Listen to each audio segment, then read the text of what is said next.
say I do make mistakes, I make many of them. But one thing that has happened to me is that God has never disappointed me. And that is very important. I mistake. For instance, one of the mistakes I made was picking a number 2 when I was going to become president. But because it is a genuine mistake, God saved me out of it. You can say that. Mistake. Some people thought it was a mistake for me to go into the army. Could have been a mistake. Former President Olusegun Obasanjo says God saved him from the mistake of picking Atiku as his vice president in 1999. Mr. Atiku is the People's Democratic Party flag bearer of the 2023 for the 2023 presidential election. He said, I don't say I don't make mistakes. I made many of them, according to what Obasanjo is saying. But one thing that has happened to me is that God has never disappointed me, and that is very important. For instance, one of the mistakes I made was speaking in number 2 when I was going to become president. But because it is a genuine mistake, God saved me out of it, Mr. Obasanjo said. The former president disclosed this while speaking in Abeokuta at a leadership and entrepreneurship mentoring section with selected school students. As Nigeria's return to democratic rule in 1999, Mr. Obasanjo had emerged as the president with Mr. Atiku as his deputy under the PDP platform. The duo of Mr. Obasanjo and Mr. Atiku won re-election in 2003. However, Mr. Atiku became Mr. Obasanjo's political adversary for opposing the president's third term bid. Is it only the third term bid that we're talking about? It's deeper than that. Something led to what made Atiku to say, no, I will not agree for your third term. Something must have transpired, something that Obasanjo must have done to him, in the sense that Obasanjo now saying that, oh, I will not even allow you to go for any position, and he has been standing against him. I think it was in 2019 that a lot of people went to beg Obasanjo, even Atiku went to beg him, please support me now, support me now. Stop saying that all the things you've been saying concerning me after you became president. I was the vice president and I want to become the president as you. All those things that you have been saying working against me. And he went with some people, Obasanjo forgive him. But deep down in all Nigerians' mind, they knew, or they still know quite alright that Obasanjo didn't forgive him. Or even if he had forgiven him, but the fact is that allegations are still there.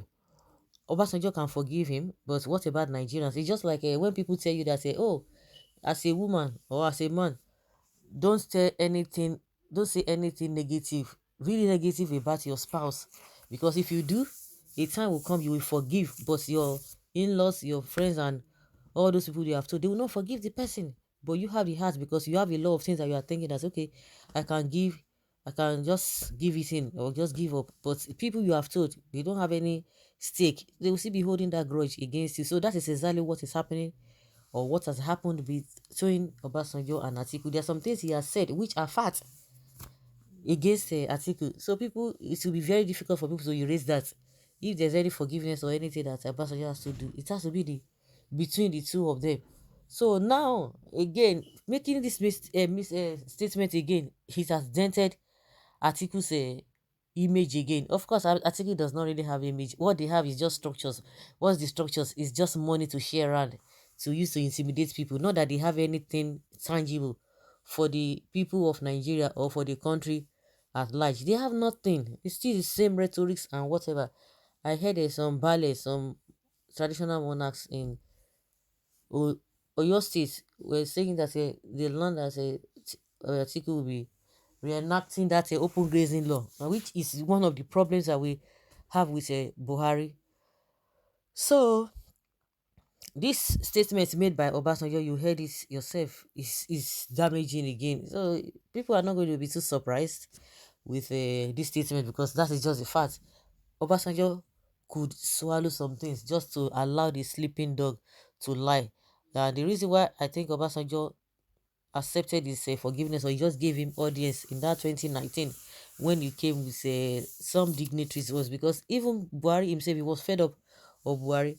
And that's why people always say, oh, Obasanjo, we're not going to be listening to you again. We're not going to be listening to you.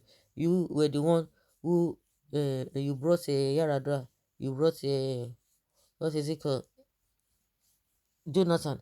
Again, you brought a Buhari. Even as at that time, you tore your membership card.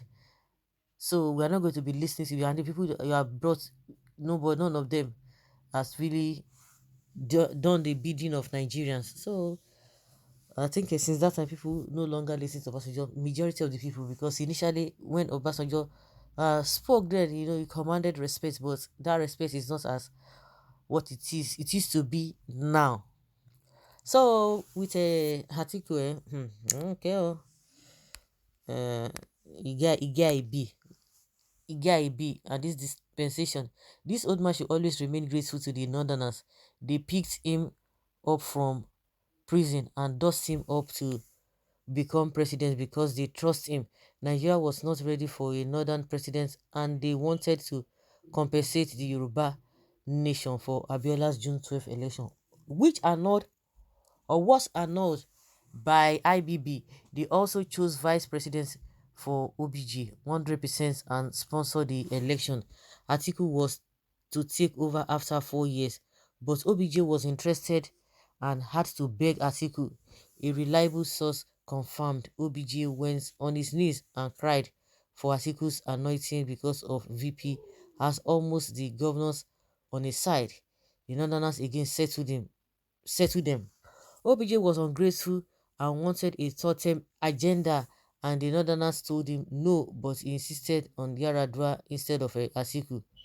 Even though Yaradua was not interested in the presidency because of his health issues, OBJ should learn to forgive and move on. Atiku becoming a president is OBJ's worst nightmare because of the fear of retaliation.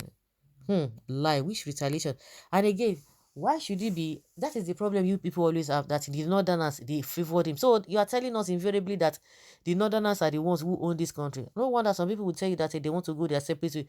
Why should it be that somebody owns the country that they did if did a favor? I don't understand. I don't understand. That is how you always say your birthright to all these people. Well, tell us the truth. Okay, since it's a lie, tell us the truth. This is OBJ personal issue, not a public wahala. Mhm.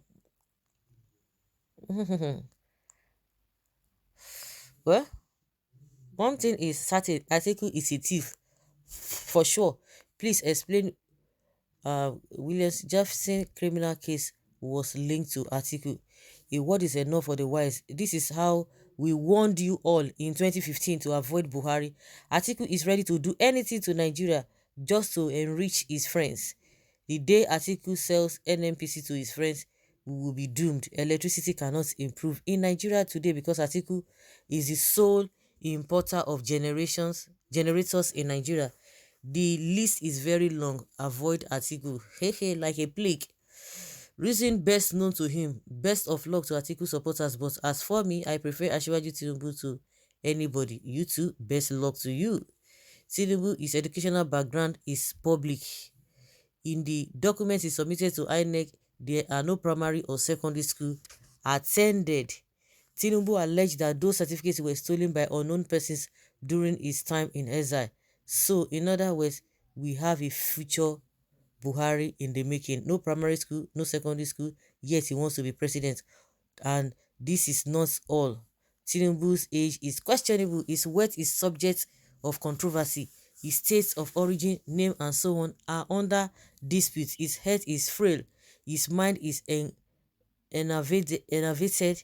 Everything that has to do with him or this man is questionable. Is this the best we can offer as a nation after a Buhari? Are we going to settle for another calamity? We are waiting. I know SANS have been consulted to defend his anomaly.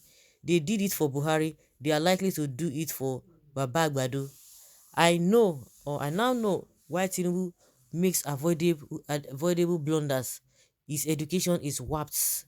Recruit 50 million youths into the army then feed them with cassava, agbado, corn, reduce the purchasing power of the people, widen the tax net, give every child, okay, egg.